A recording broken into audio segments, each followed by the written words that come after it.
On Thursday, the 11th of September, 2025, you're with Coffee Time with Peter Gomez on West Coast Radio. Our guest is Alhaji Modke Sise, Chief of Staff and Minister.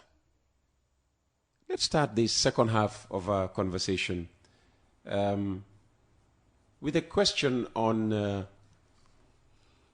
why the President doesn't seem to travel a lot these days.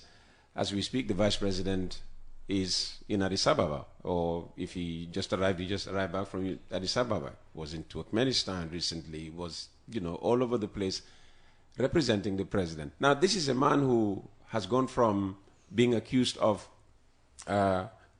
traveling, at the expense of the taxpayer, to now almost not leaving the country. Why is he traveling less and less? I know he just came back from Guinea-Bissau, but you could go to Guinea-Bissau and be back the same day. Yes, and I must report that the Guinea-Bissau trip was such a success. Yes. Why did he go to Guinea-Bissau? He went there on the invitation of His Excellency President Barrow for a state visit. And the first time ever since these two countries gained independence. More than 50 years. A Gambian president had never been to Guinea-Bissau on a state visit? Yes. Before now? Before now. Ah. Only working visits or to attend meeting, and that's it. But at least for the first time, you had a state visit in Guinea-Bissau. An important exchange agreement were also concluded in the area of trade and security cooperation, but also cultural exchanges. And the meetings were quite important and interesting. The Bissau people were so happy to have the president visited. And we were able to resolve, because specific instructions and directives were given by the two leaders regarding the welfare of Gambians, but also cooperation between specific sectors, and that, if translated to action, would yield mutual benefit for the two countries significantly. And yes, people don't know, but President Barrow doesn't even like traveling. He doesn't? He doesn't. We have to take a lot of convincing to encourage him to take certain trips, which in our view we think is important and strategic. And not only because he is sensitive and very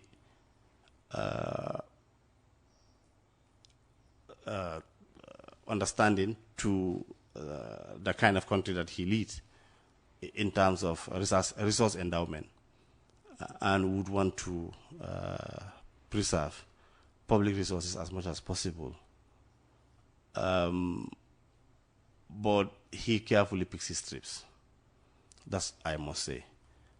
But beyond that also, most of the time, he only travels if we took the added burden of having to make sure that our aircraft, in most instances, are borrowed to us from Senegal, or from Saudi, or from Qatar, or anywhere else, that we would have to only fuel it? No, we don't even fuel. Ah. Free of charge. They have to give us a fueled aircraft. Everything.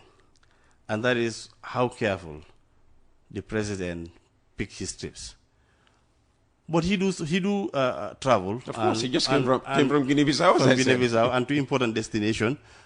And I'm happy that the VP is covering a lot more travel now, given that he traveled with less delegation, more smaller in size. But the VP is also a very succinct and top diplomat. And clearly we have begun to see his excellent performances in the trips that he made, and in his pronouncement. He represents us very well. He represents us very well. Very good. A very good gentleman. Let's talk about the talk of the town yesterday. Babukar Usmaila Juve has moved from the Trade Ministry to Defense. I mean, there are other changes, but this is the most talked about change. What's the explanation for this? And I guess because of the perception that he is not coming from a security background. He doesn't have any security All right. Let me say this. If you're taking him to finance, they would say, well, he helped build the reserves of the GTU, CCU. Okay. I mean, I think where we have taken him now, he will even go do better. And you know why? No. Because a ministerial rank or position is a civilian position.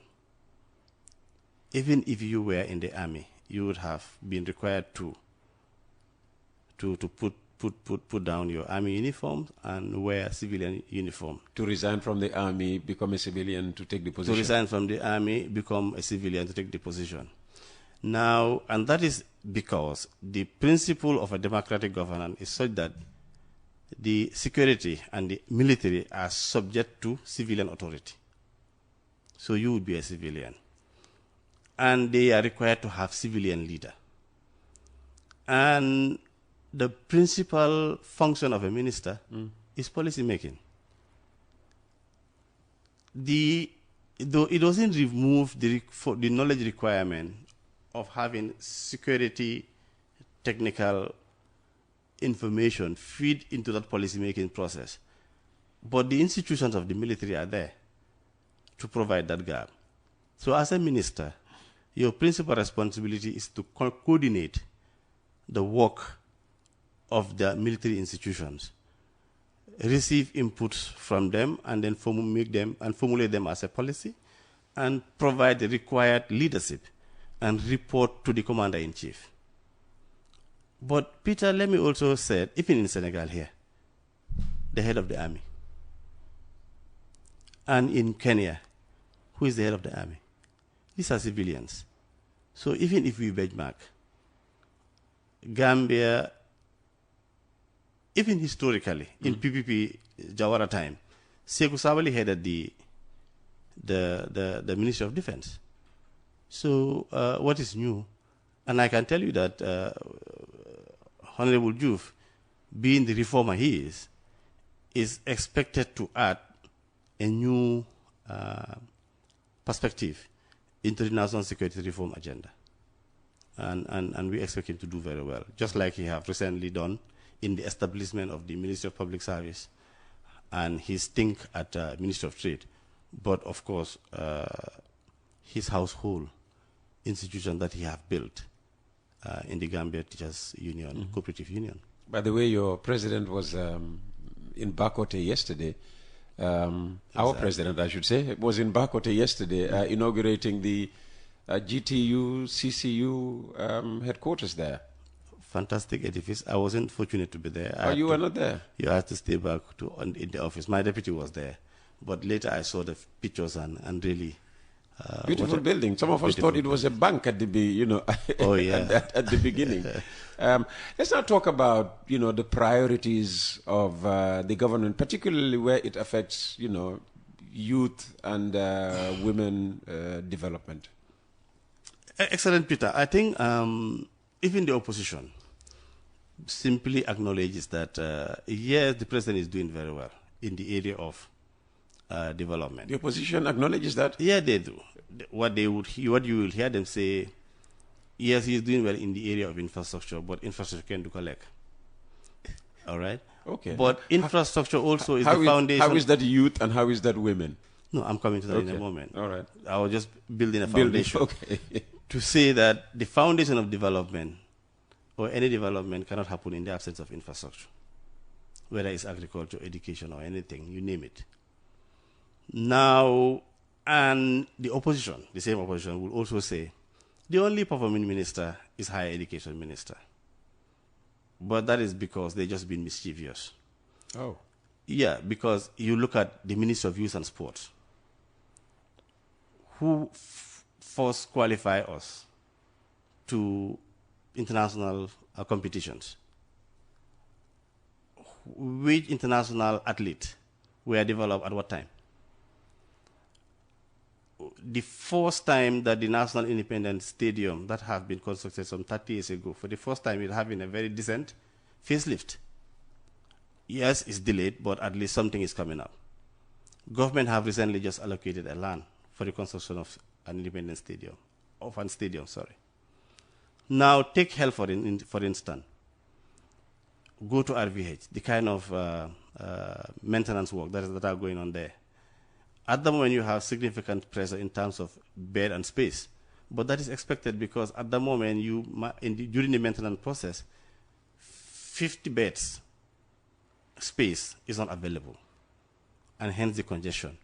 But we believe that once Farato is completed, you basically have about 1,000 beds, much more than the capacity required by the country. We will be attracting patients perhaps from nearby. So across the country, we are not admitting 8,000 patients on a daily basis? No. Okay. But yes, there are other challenges relating to maybe drug issues and space that they talked about, but that is now. Those structural problems will be soon history. We are reviewing the drug chain management, and some improvement will be made to avoid the delay in drug purchases.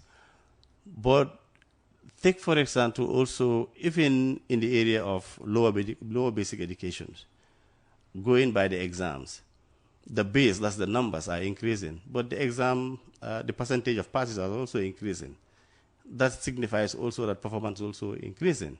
Yes, we could do more, and quality is also required to be improved. But those are improvements that have been registered. So you look across Ministry of Works. Who would say the Ministry of Work is not performing with all the work that they are doing, including even the recent changes and improvement at the port? So these are facts on the ground and visible for everybody to see. But yet still they would just simply want to diminish or minimize the work of this administration in area that has been done. The Ministry of Justice, with all the challenges we have in the constitutional building process, you wouldn't say they are not doing very well. They are significantly doing a lot. Given the ministry and the cases that they are handling. The judiciary is doing a lot. National Assembly is also doing a lot with some problem, yes, but that is as part of the institutional capacity limitation and building process. So the most important focus at the moment is actually concern about youth unemployment or youth employment at its way. The other aspects that we talked about would be in the area of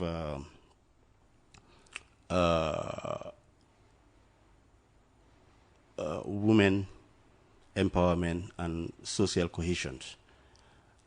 And these are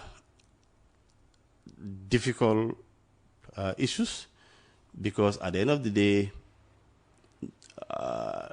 our youthful population is not only big, but it's also growing by the numbers. And until we expand significantly the economic base and opportunities, it will be difficult to keep this youth here and then also avoid them taking this risky journey, illegal migration. But government is doing a lot to making sure that opportunities are enhanced and also coming up with initiatives such as the circular migration and also job agreements that at least allow youths to migrate legally and in more safe way. That is not the focus. The focus is actually create the opportunities in the country. And that is exactly what the Ministry of Trade, Industry and Employment is doing. They are now just on the verge of finalizing an industrial zone in CRR, in LRR. And all the investment and opportunities that are taking place are also opportunities that are going to enhance job creation and and opportunities for youth to. What will be in that zone? The zone would be a cluster of industrial activities, whether it is agro businesses or it is value addition processing or fisheries processing, among others. Actually, I think the central economic activities into that zone will be also agricultural related. In LRR, it's a food basket center, and it's also with close proximity to CRR, would also provide a lot of agricultural produce to the area to be able to sustain the facility. You spoke about social cohesion. What is being done in the area of social cohesion? Because, we have serious problems now today as Gambians. Yes, unfortunately, Peter. And unless we go back to our traditional norm and respect for our... So how is government helping to take us back, to those traditional norms, as you put it? This is one particular area where actually the society is evolving much faster than the government programs are catching up. The advent of social media, uncensored freedom of speech, and youthful exuberance, instances of drugs, among that host of other vices, are such that yes, government have a role to play in bringing about enforcement, but it's not going to be enough. Society have to play its part. The homes also have to play their part, and our cultures and our values must also be respected. The social media is good, but in as much as it is good, it can also be a very dangerous weapon in the hands of the youth if unchecked and uncontrolled. And it starts in the schools, because you are exposed to so many things that ordinarily teenagers have no business being exposed to. You have for example, the outlaws at the moment terrorizing everybody and exposing themselves to dangers. Yes, government have a responsibility and we are doing our part. But how about the parents who are giving these youngsters these vehicles? And these vehicles are killer machines in the hands of the youths. They are not only in danger to themselves, but they are also in danger to society. Yes, at some point maybe we have to do something about recognizing the sport and providing a more safe environment for them to exercise their skills. But until such time, I think they should not be doing this in the open and also exposing themselves and society to dangers. But social media posts, Peter, if you see them these days, is actually very... I don't think I will, because I'm not on social media. If it wasn't for WhatsApp, I would say, well, nothing to do with that, even though Shala Mahoney says we shouldn't be saying that, Lucky you. Older persons. Yeah. I'm sure social media is talking about this. The registration of Gambians abroad and the issuance of ID cards to them. I'm sure you've heard a lot said about this. The opposition is against it because they feel that you people are, coming up with a scheme to rig next year's elections. Well, it is quite interesting because it is the same opposition, we believe, that are advocating for diaspora voting. Diaspora voting, if you are sincere about it, start with registration of Gambians. Now, we are saying registration of Gambians, not non-Gambians. Now, but to your point, this registration exercise are not government-driven. They are demand-driven.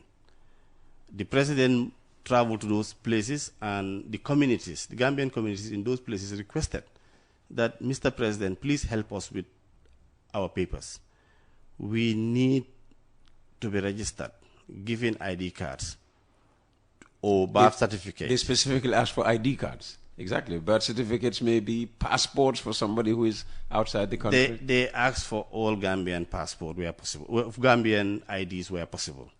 And I am saying that that is required to enable them regularize their stay and their residency for purposes of permits, but for purposes of also legalizing their stay and ability to transact conclude financial transaction and also to travel home and back.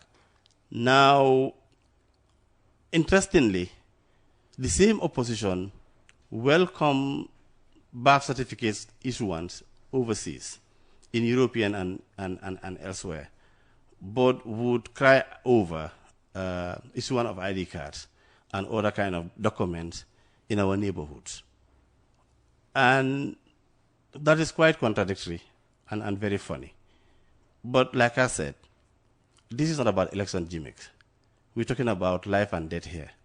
We have seen incidences of problems in Mauritania.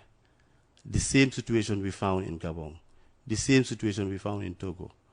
And even the last visit that we had in Bissau, please watch the conference engagement with the president. You will see the kind of request, the same request being made for each one of Gambian. I haven't got to the newspaper headlines yet, but one paper is saying that a commitment has been made to issue ID cards to Gambians also in Bissau. That is because Bissau is going to be the next. Yeah, Bissau is going to be next because the Gambian community in Bissau strongly requests for it. And as a responsive government, and the government that care for its citizens, we must do what the citizens want. By the way, we are not in election registration stage. It's up to the IEC to determine where they register or to create centers. But let me just simply say it. I don't understand the opposition. You don't? Yeah, because if they advocate for diaspora voting and yet would go against this, what a contradiction. Yeah, because diaspora voting has not been officially approved yet. But even if it's approved, if it is approved without the Gambian being able to register, then they can get their national ID cards, because they're saying it's okay to give them birth certificates, because you don't go looking for a voter's card with a birth certificate, do you? No, but you don't use a birth certificate to conduct monetary transaction. You need ID card to regularize your residency and your permits. The immigration officers of those countries don't come asking for this. In few instances, if you are a kid or a teenager, maybe birth certificate is expected. But an elder person, you're expected to carry at least a national document. In some countries, it's now even a regulation, a law, that individuals at a certain age must carry a paper on them. So not doing so, also you are also flouting the legislation of those countries. You mentioned him earlier, Madi Jobate. He wants to respond. Morning Poacher, that's my middle name. Contrary to your guest's remark, the National Assembly has confirmed corruption. Here are 2 points in their findings relating to bribery and corruption. They only referred to the police in saying that the police investigation did not conclusively establish corruption, but they went ahead to state the Assembly's own evidence of bribery and corruption. Findings. The testimonies also indicate the manner in which the sub-accounts are opened and how transfers were made to various individuals are indicative of bribery and corruption. This is further cemented by the fact that the manner in which the comfort letter was issued by Access Bank is not in conformity with established banking regulations. And 2, the evidence also revealed that while bribery and corruption were not conclusively established during the course of the police investigation, it is clear that the bank has admitted failing to undertake enhanced due diligence regarding a high-profile customer. Therefore, this is Mahdi speaking, I think your guest is merely rationalizing the issue with the intention to mislead and prevent accountability. Now, Peter, B.D. George, I am saying, Mahdi have just reinforced what I said. It is in that report that has made such conclusion, not cabinet or not Sise or any particular minister. And Malik couldn't name me in all that statement that he have made any specific corruption case established. All that he have identified are regulatory breaches and suspicious transactions, for which the panel itself have asked government to follow look into them. So what is he talking about? Yeah, by his own admission, the evidence also revealed that while bribery and corruption were not conclusively established during the course of the investigation, and then, you mentioned the two banks sanctioned by the Central Bank of the Gambia as the, I keep looking at the time. We have only 4 minutes left. How would you like to conclude the conversation? Cabinet is meeting today as usual, isn't it? Yes, from here I'll be going to pack my notes, heading to the cabinet room. So thank you very much for coming, Maud. How would you like to end this conversation? First is to thank you and Gambians who are listening to this particular program. And later watching. They will like your tie.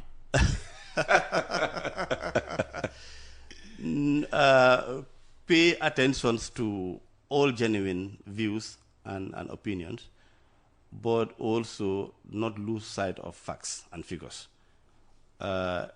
If anybody is sincere and would recognize really the significant effort and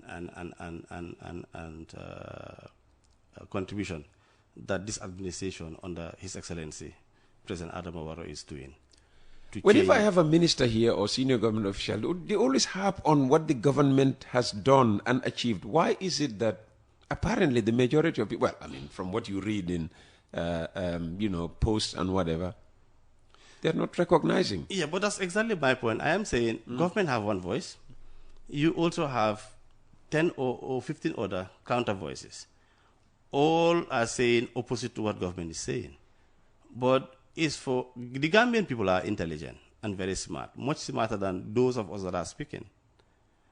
They will be able to distinguish between the chaff and the grains. But I am saying there is no confusion when facts and things are visible. It is there. The evidence are there for everybody to see. So they should be able to judge for themselves and not only listen to those distractors that are spinning and giving a false narration. Let me play the devil's advocate here. How do you respond to developments around the UDP? Finally, you know who your president is going to face next year at the polls. Finally, and I must say, it's a rematch, and I also would conclude by saying 2-0. So, but most interestingly, while I am not in that camp, it is legitimate to ask the following.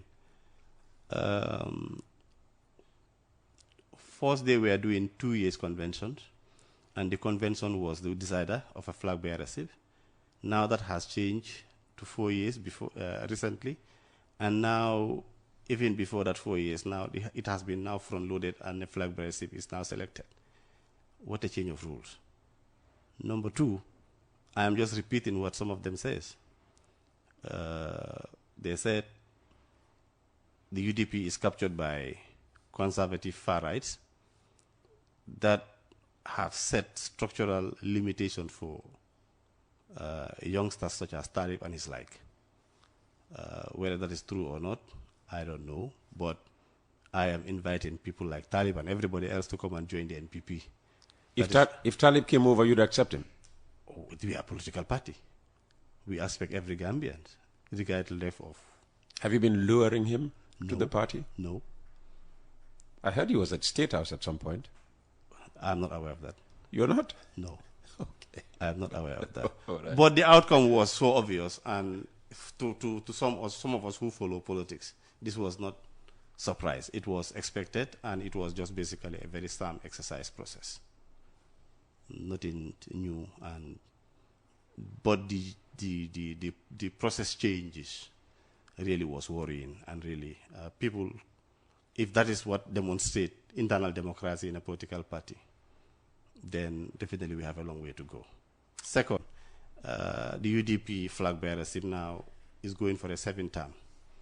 So then Adama can also go for 3rd term. Thank you.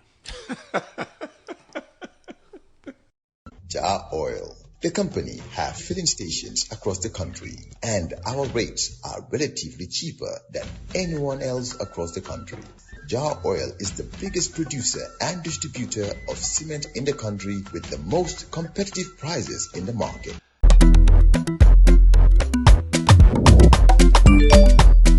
Excellent jam, Suway.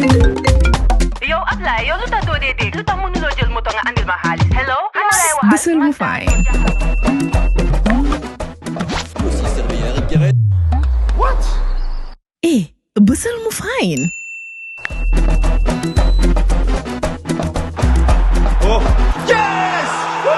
Wave Axina Gambia. Deposit and withdraw money, pay bills, and buy mobile credit without fees. Transfer money wherever in the country for only 1% fee. At Wave. Bisul mo fine? Wave. Your money is yours.